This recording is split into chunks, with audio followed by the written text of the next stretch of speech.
Dobby is free! 5 o'clock. Roll downhill.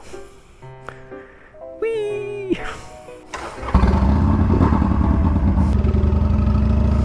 And here we go.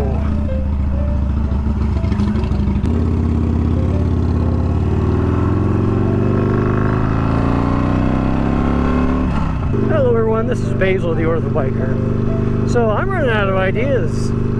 I think I've run into a plateau of sorts. I have hit a wall of creativity with the motorcycle. I think I've modified it about as far as I can take it right now, at this point in time, barring any further aesthetic changes to the bike. And the only other performance upgrading I can really do is the coveted big bore kit.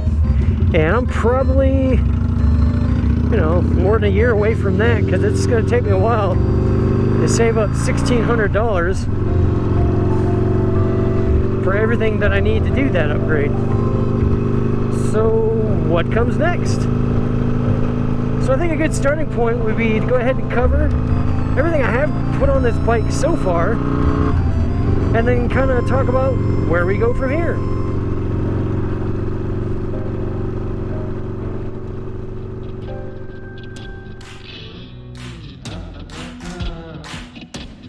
So the first thing that nearly everybody does, or should upgrade on their motorcycle, is their seat. It makes sense, as it is the largest and longest point of contact with the motorcycle. And let's be honest, if the bike is not comfortable, you are not going to want to ride it. I have been through several seats, and I currently have the Saddleman step-up seat. I have already done a review on this seat, so be sure to check that video out. Next point of contact would be the bars, and to some degree the pegs and grips. The bars adjust the ergonomics of the ride, while the grips and pegs are a stylistic choice. They can also affect how our hands and feet feel when riding the bike. I have Roland Sands knurled grips with brass end caps. Rounding out the comfort equation is the windscreen. I have a Memphis Shades Del Rey Sports Shield. Many who don't already ride a bike with a fairing refuse to add a windscreen. But if you take long rides like I do, or deal with a heavy insect population at certain times of year, a windscreen is an invaluable addition. Moving into the protection of the bike and overall safety, and overlapping slightly with the comfort of the bike, I have installed Bung King bars and passenger pegs. The bar itself and the additional sliders protect the bike from any tip-overs or, God forbid, a drop at speed, with the added bonus of providing some place to stretch my feet out on the highway. I've also added under protection the LED lighting I've added to the bike. The lights that come stock with the Sportster are functional, but barely. The addition of LED lights not only helps you see, but helps others see you, and that can only add to your own safety while riding a motorcycle at night. Now comes the section of modifications I'm sure everyone's been waiting for: performance parts. Now, everyone will eventually add performance parts to their bike, and I think the first one any Sportster owner should start with is the air cleaner. And I had the DK Customs Outlaw air cleaner, and I have to say the immediate improvement in performance and throttle response was noticeable right away. You may or may not need to retune the bike after doing this upgrade, but at least with my choice in air cleaner, I was told that it would work with stock tune. Also, don't forget your external breather to keep that excess and oily air out of your air cleaner. Going hand in hand with the air cleaner is the exhaust. I had the Two Brothers Racing Comp S 2-in-1 stainless steel exhaust. I opted to leave the heat shield off to show off the bronze coloration that would occur over time, and I have to say that I made the right choice. In addition, with a proper tune, it improves both the sound and performance of the motorcycle.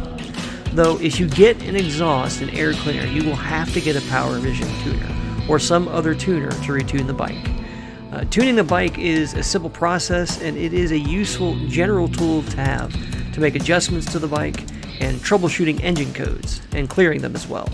I recommend the PV2 Power Vision tuner for the Sportster. The next upgrade is almost mandatory. Actually, it is mandatory, eventually.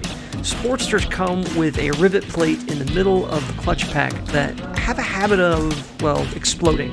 Sometime after 15 or 10,000 miles, there's no set number, but depending on how hard you ride the bike. In addition, they are a necessary upgrade if you choose to do a big bore kit on your motorcycle, which I do eventually plan on doing. So do yourself a favor and upgrade that as soon as you are able. It is a simple swap and you should be able to do it by yourself with proper tools, and there are lots of videos on YouTube showing you how. Last but not least, in the performance category, I upgraded the suspension with a full progressive suspension. Progressive 412s in the rear and progressive springs in the front. This has helped the handling of the bike in the corners and reduces fork dive in heavy or normal braking. Now, the last category of modifications or additions to the bike, but certainly not the least, are the sissy bar, roll bag, and tool bag. While these upgrades are listed last, they were actually some of the first upgrades I added along with the seat and bars. The sissy bar allowed me to add the roll bag to the back of the bike, which is my everyday use or everyday carry bag on the motorcycle. It allows me to carry small items from the store and everyday essentials for just in case. I have a TC Brothers sissy bar, slightly modified with an additional shelf welded onto the back for my Viking Bags roll bag. In the front of the bike, I have a small tool bag also from Viking Bags. It carries what I consider essential tools for maintenance on the road and minor repairs should something break along the way. Well, this covers my modifications to the bike as of current, so let's get back on the bike and talk about what's next. So as you can see, I've done quite a bit to the bike. As far as comfort's concerned, I don't think I can make this bike any more comfortable. The ergonomics are just about perfect on this bike. The luggage capacity is great for this bike for what I use it for. It's got crash protection. It's got the highway capability with the new highway pegs I put on there. I mean, this bike, I can pretty much do anything and everything I want to do with it except maybe off-road. That would require a different bike and a different build entirely. And I'm not about to do that. So, as stated before, the big bore kit will be the next big performance upgrade. And really, that's the kind of the last performance upgrade. Either do the Hooligan Performance, or pardon me, the Hammer Performance Hooligan 1275 kit, or 1275 Hooligan kit, whatever it's called, it's 1275 cc's. And that would be, I think, the best upgrade as it gives you the most performance. There are a few other alternatives which would include cams, but I think those options with the cams don't provide nearly the performance that this does without the cams. So that would be my best option as far as performance is concerned. And as far as aesthetics are concerned, make sure no cars. As far as aesthetics are concerned, the only things I can really do to this bike would be, you know, a new paint job. But there's not a whole lot of people around here that can do the type of paint job I have in mind. I was thinking something along the lines of a white marbled black paint job gloss with some like gold or bronze specks in it to kind of tie together the three main colors on this bike, which is black, white, and bronze. But I have yet to find anybody that could do it, and I have no idea what something like that would cost on this motorcycle. Other items would be some, you know, brass parts like brass axle covers. There's also a brass points or timing cover or whatever they call it on an EFI bike, I don't know. And while they do have brass derby covers, I'm either looking at a brass like derby cover or a derby cover from Sporty Mob. But other than adding just slight brass highlights here and there to this motorcycle, I don't know what else I could possibly do. I mean, that's part of the draw, and that's part of the nice thing of a Sportster. It is literally a blank canvas.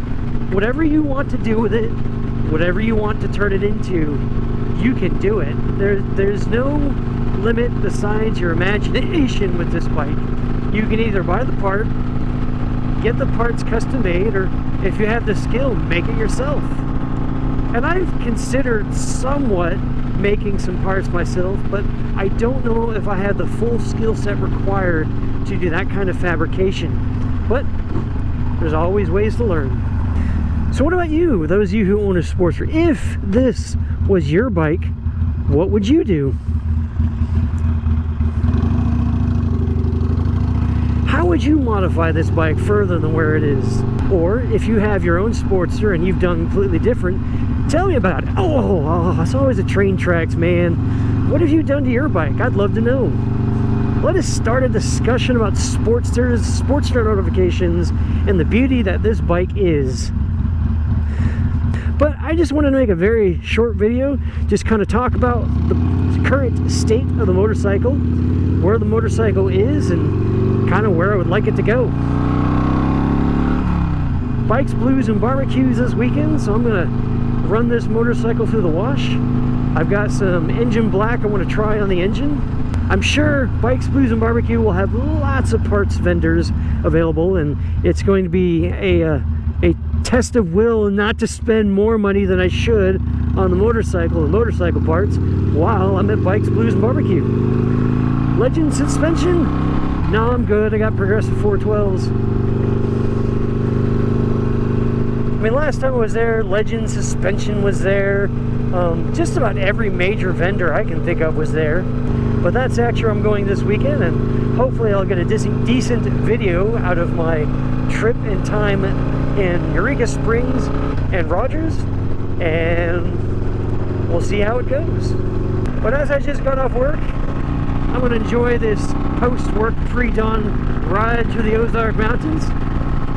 If you like what you see and you like what you hear, and you want to see more videos like this in the future, make sure you hit the like button, subscribe, and hit the bell icon so you get notifications of any videos I put out in the future. But I appreciate you for watching. But as always, keep the two wheels on the ground, the shiny side up, and ride safe. And I'll see you all in the next one.